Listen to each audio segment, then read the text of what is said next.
It's the 16th of November. Don't give up hope, y'all. Things are popping right now. It's like a production just haywire masterpiece in here, right? This guy right here over my shoulder can tell you. On the 15th, things can still go down, right, Casey? Wild, wild west out there, everyone. Look, see that buck right there? He shot that yesterday. And it's already on the wall. He actually did shoot a buck yesterday. It was really big. If you see all these sheds right here, these shed antlers, they're kind of bleached from the sun. Kind of look a lot like the antlers on the deer that he shot yesterday, except for, you know, if you were to combine like 3 or 4 of those antlers, that's what that buck looks like. Pretty awesome. But we're in deer camp right now, and getting ready to leave. We are departing today. So these guys are kind of working on a few things, tidying up the computer hard drive situation. I, as you can see, am working on packing my bags, rolling up suitcase, those kind of things. And we've got to go hunt some more public land. That's the plan. We're gonna go to a completely different state now that we are tagged out here in Kansas. It's kind of bittersweet. It always is, in my opinion, to leave here. I have this kind of like sentiment about this place that is, I don't know, I'm sentimental anyway, but I have a sentiment here that's been developed over 20 plus years of hunting out here, and it's just hard for me to leave. It's a long ways from home, but it is kind of home away from home because we have this little bitty camp house here, you know, and it's a lot of fun to come up here this time of year because things are, you know, anything special can happen any day up here in November, especially, which is something that I kind of want to talk about some today. It's just this thing where if you watch any Midwest, you know, whitetail group or influencer or YouTube channel or podcast or whatever, these guys will tell you, oh, Iowa this and Illinois that and Missouri this and Kansas that. And what they oftentimes will say is like, hey, this 7th is like the best day of the year, right? And then everybody's like, has this feeling. And this is kind of brought on from some of these guys who have a tighter rut window maybe, that like, hey, once the 7th's over, your chances are slim. And that's not the case. That's not the case. What's actually happening right now is a couple of things. We've had like a cold front that came through in October, late October, and then just a long period of like 2 weeks or more here where there's been hot weather, a stagnant rut window weather-wise, right? So with that, it's like the movement, in my opinion, in my experience over, 25 years of hunting, is the movement, especially in the daytime, is going to be just a little bit less, even though the rut's kicking, because of 70-degree temps or whatever, right? Instead of 55 or 50 and 20-degree, 30-degree mornings. So that's what's kind of affected some of the daytime movement. A lot of people are thinking it's sluggish right now, and that's fine if you do, but I would just encourage you to stay out there, to be sharp and focused with your mentality, deer hunting wise, because that's what is important, is just to stay focused. I gotta get my drink right here. Because without this optimistic attitude that Mr. KC Smith oftentimes has, you start to lose your focus. You hop on your phone in the deer stand. You may not even be inspired to go out because you're like, oh, well, my wife's going to chew me out and this and that. And it's worth it this time of year. You only get this time of year once a year. There's only 1 month a year where things can really happen like they do in November or during the rut. And with that in mind, you got to take a little bit of an advantage. And I know there's different times and what people say is seasons of our lives right now that, you've got kids doing this and that, and it makes getting around and doing things you want to do tough, but you can't fall out of it. If you got young kids, can't fall out of what you love doing, because once they leave the house, you're going to forget how to do and what to do and when to go and all these things, and then you're just going to be a lazy crossbow hunter is what you're going to be. No, I'm kidding. You're going to end up just being sad, and just thinking that life revolves around the cafe every morning, which sometimes that's cool too, you know. But I just want to inspire people right now because our whole goal has kind of always been that we've talked about like what is our, you know, when you start a business, what's your what is it, mission statement, right? Mm-hmm. And mission statement always really has been for us. Part of that has been to inspire folks to go out and do what they love and do it better and do something new and take some chances, right? And so with that, I'm saying this right now, we've gotten a lot of messages about we've gotten a few messages about, you know, man, y'all's rut Q&As on the podcast are helping tremendously. I killed this buck because of some of the tactics I learned from that. And whether that's true or not, I don't know. I think they think it's true, but, you know, like I would say God puts the deer in front of those people, you know, or whatever, when it's time for them to shoot one. I don't feel like I have a whole lot in that, but if I can, that's what I want to do, and that's what we do with these Q&As is like, we're going to give people anything that we've learned that might help them. And if they want to use it and it helps them, that's awesome. Because I want everybody to kill the biggest buck of their life, like every day.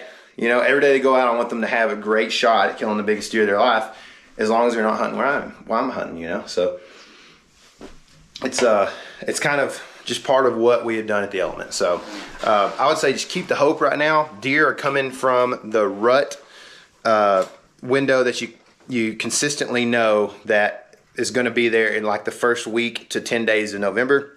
They've gone through some lockdown stuff probably at this point. And these big bucks, like KC's buck yesterday that he killed, letting the cat out of the bag, that buck showed up in a monstrosity piece that we have that has like no trees on it. It's like a couple miles by a couple miles, big property, right? Very hard to bow hunt. So we were like, you know what? We're going to try it because we can get a decent lease price on it, and we're going to go ahead and see if we can make something happen. Been running cameras since like August on this place and have not seen this buck one time. Yesterday, he shows up in a rut frenzy, fighting and just almost unable to be scared fully from humans. You know, it's like crazy what they'll go through, right? This deer, in my opinion, has left his core group of does where he went from summer range to fall range in September after shedding velvet. He has stayed there. He has bred the does in his core range and anywhere, you know, close to, and has essentially now said, I'm still ramped up on testosterone. I will challenge any buck because I am the size of a moose and maybe even look like one. And I want to go find some more does that are receptive. And they are does that are receptive, right? KC, y'all had a doe yesterday that was in heat being chased, right? So just getting after her. So that's the thing is like these. There's a bell curve, as Casey always talks about the bell curve. There's a bell curve, and at the height of that, say it's November 10th or whatever, that's where the most does are in estrus, maybe, or whatever day that is in your area. But on the shoulders, there's always a few, right? Even out till December when 6-month-olds come in, there's always a few. And those bucks know that. They've done it historically, especially bucks that have done it for, you know, 4, 5, 6 years, old bucks, the ones you want to shoot, right? The buck of your dreams, he's like, man, I know that there's does still out there into December that are receptive. I got to go find them. I'm that guy that's testosteroned up and muscled up and ready to go fight. And so they fight for that. And that's what they're looking for, is the opportunity to breed. And what it does for you is it can take a deer that home range is 2 miles from your property. That's a 200, a buck of a lifetime. And all of a sudden, he smelled the hunters that have been hunting him a couple of times this year and has gotten away with getting shot, hasn't been shot yet, and he ends up just getting that feeling that he needs to move and relocate about a 1.5 miles or whatever. Now he's on your property just for a day or two maybe, and he's passing through, or he's with a doe or whatever, and all of a sudden your field that's been having 3 does every night in it has a buck of a lifetime. So keep the hope on that, man. Any other words of advice? So I've got some thoughts about some things. The weather has been strange here lately, and it's almost like this 2 years in a row we've had this early November kind of rut weather that's not very rutty. It's kind of hot. It's like really hot. I got real sweaty yesterday. We did a lot of running. Sometimes most people don't run when they deer hunt. I kind of tend to run when I deer hunt. And I also tend to be well insulated. But I don't wear a lot of clothes, if you know what I'm saying. So the bucks, really why I do this is I like to be built like a big buck. I like to have kind of the same feeling as they do when the weather feels hot. I want to know what the bucks are feeling like, so I keep a layer of sweat on. I'm very hairy, kind of like a deer is. And anyways, enough of the tomfoolery here. What I'm saying is that the deer are going to breed. They're going to do the rut thing. The does are going to get bred every year in November. And it's not determined by weather. As far as when a doe's egg will implant into the uterus and when she is receptive to fertilization like that, that is determined as set dates. Now, they are not set calendar dates. They are set length of day dates, okay? And that can change between year to year. So keep that in mind. However, all that stuff does it's kind of observed by us in a different way than when it actually happens, right? So observed buck movement is absolutely weather. I'm not going to say dependent, but the weather has an effect on it, right? We all know that. A big buck like that is not going to run around when it's 90 degrees unless it is hot rut. So really, we can see this play out, and I think that's what was going on this week, is that the deer had that hot rut as far as temperature goes, right? And they didn't get to move around as much as they would like to because it was just hot. I watched them do it yesterday even. The bucks went and bedded at about 9 a.m. or so, 9:20. They were kind of done for the day. There were some little ones out chasing around, and they're kind of young and dumb, right, Michael? But the big mature bucks, they kind of wanted to sit and chill. Well, I think what you end up having is two bell curves. You have observed buck movement. Bill Winkie just put out a video talking about this stuff. You have observed buck movement, bell curve, and then peak breeding, bell curve. And those slightly overlap, but not at their peaks. And I think what you have when you have these later dates that have the colder temperatures is that your observed buck movement pushes into the peak breeding. And I think that's where you have these wild deer festivals. Like, for instance, last year, all these guys, minus Eric and I, went to Oklahoma and had just the craziest of deer movement that you've ever seen. Just buck rage, rut rage. What are you working on over there, Tyler? So that's a nice little cut. That came from a Havilon. I was inside the cavity of a deer trying to extract the non-edible parts, and because he was one that I was going to shoulder mount, I was way up in there like this, and I was trying to cut. The mechanical part of that knife kind of hit or grabbed, and when it came out, it sliced to the bone. And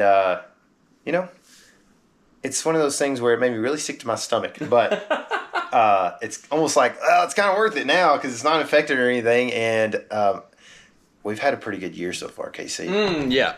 So what I was getting at is that I think right now we're starting to get those colder temperatures, and it's going to overlap with peak doe breeding.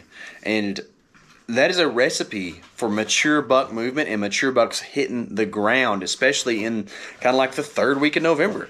Because I think like today might actually be the peak breeding of does. And if you're in a property at all that has good cover and has a lot of does on it, you should have big bucks on your property right now. And if you don't, it's probably a great time to go find that, to tell you the truth. If it seems dead where you're at, man, if you have the means, the feasibility, I don't even know if that's a real word, if it's feasible for you as a human to hit the road for 5 days and just do something wild, now is the time to do it. I mean, I know you might have had a pattern buck on your permission place or your local public that you hunt or whatever. Maybe he got killed. Maybe you killed him yourself. I don't know. But right now is the time to just do something wild. It's worked for us in the past. It's worked for other big buck killers. I don't know if y'all remember, but Chris B killed a ridiculous deer on some public land a few years back, and it was like the first day he'd showed up at that place. Chris is a big deer killer, but he didn't have everything to do with how that happened. Buck had to walk in front of him, right? So, like, just if you want to dream about killing the biggest buck of your life, now is a good time to do it and a good time to hit the road and do it. And I also have this other idea. I might have talked about this already. I don't know. But since it's like past the initial buck movement stage of the rut, right? You have this thing where bucks go to displacing and ending up in new places. The deer I killed yesterday, we'd never seen him. We ran cameras on this place since August, I think, and cell cams, right? We're running those Moultrie cell cams, and we're seeing a lot of bucks. We had 3 shooters that we knew of on this place, and they were consistent. Tall man. It's the worst. Golly, dude. That's cool. Have you had it help you before? Yeah. Yeah? Sure. Good. I need to set mine up. I don't even think I have it connected. I just have it on my on my key ring. Anyways, we'd never seen that buck before, and he showed up, and he's the biggest buck that we'd seen on the place. Maybe not score wise, but maybe score wise. You'll just have to watch the video and find out. Hate to tell you. Go over to Instagram though. There'll be some pictures of him. You can guess actually what you think he scores because it's going to be hard to do. It's going to be hard to deduce, as they say. Seuss. So, speaking of that, Michael, what is up on top of that mountain over there? Help me get over this mountain. What are you talking about? Help me get Just over. watch out if you're out on our deer lease. You better not be. Michael's a landmine master. But the point I'm trying to get to is that these big bucks displace and they fight. We watched my buck and one of our other targets that we knew of on the property, like straight up bodies flipping through the air type fight. I mean, they were down on the ground. So what do you need to do if you're hunting deer that are wanting to fight? May you start a buck fight. That's right. That's right. You rattle. This is the time of year that I think is probably the second best time of year to rattle. Like right at the beginning of November seems to be a really good time. And then right now, you can take those antlers out and make them sound like the biggest, baddest mamma jamma in the woods. Just knock them together hard, grind them together, make it sound realistic, but make it sound like some big bucks are fighting. And there's a real good chance for you to maybe call in the biggest deer you've ever seen. Because guess what? When there's 2 big deer fighting, hypothetically, a big deer is like, hey, I might be able to do a little something about that myself. I got a water cup around here somewhere. And you could definitely call in a big giant buck that way. You pair that with some aggressive grunting and snort wheezing, especially when the deer are close. That's like one of the keys to my success yesterday, is I did my best to sound like a deer. Hold on, I gotta get a drink of water. I did my best to sound like a deer yesterday. And You look like one too. I know, that's right. I wore some brown clothes. Don't do that in rifle season on public ground. But I wore some brown clothes, had my grunt call, and I was just giving the bit, just talking. If you ever have been in the woods when deer are really doing the thing, they do that. They make a ton of noise. It's not just, like that's a contact grunt, and they do that, but that's not all they do. And then mix that in with some snort wheezes. Even, I don't know. I don't know if I'd risk doing blows, but I hear them do it pretty often. They do it to clear their sinuses. They're trying to smell a doe, so they'll go and blow that air out and try to get fresh. They're kind of a palate cleanser, if you will. But they will go wild right now, and I think it's a really good opportunity to do some rattling. So that's kind of my take on this time of year. Do something crazy, go to a new place, be super aggressive. Don't mess up other hunters if you can avoid it. But make some noise, do some weird things, learn something. If you keep doing the same stuff you've always done, there's a real good chance that you just kind of have the same results you always have had, right? So, especially if you killed one deer already this year and you still got the itch, you got the fire, you got that burning down deep inside, and you want to go do something different. Hunt on the ground if you haven't. If you haven't ever called much, go do that, man. Just spend a whole day, 2 days, 3 days in good weather and just rattle and grunt and just see if you can get deer to respond. If you want to do spot and stalk, it's an awesome time to do it. Find a deer, find a 2-year-old, find a 1-year-old, find a doe. Put your arrow on the bow and get as close as you can and shoot it, because guess what? It is fun to shoot things. It ain't all about big giant bucks. We all love them, but man, I'm telling you, I just killed the biggest buck of my life probably yesterday, and I'm hyped to go try to shoot the first 2-year-old I can find on some public ground here, probably today. If I see one today, I'm going to shoot him. Yeah, dude, spooky spook. It's what it's going to be. So, but Tyler said this a while ago. I'm going to reiterate it. Send us questions.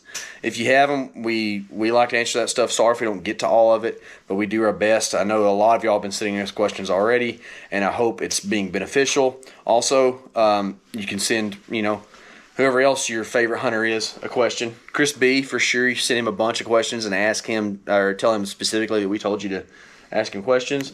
Tyler's got his bedroll over here. He's ready to go. Ready to go camping, y'all. Tyler, Public land hunting. what's the best setup for sleeping on a hunt? Okay, so I like a sleeping bag. We carry sleeping bags probably 90%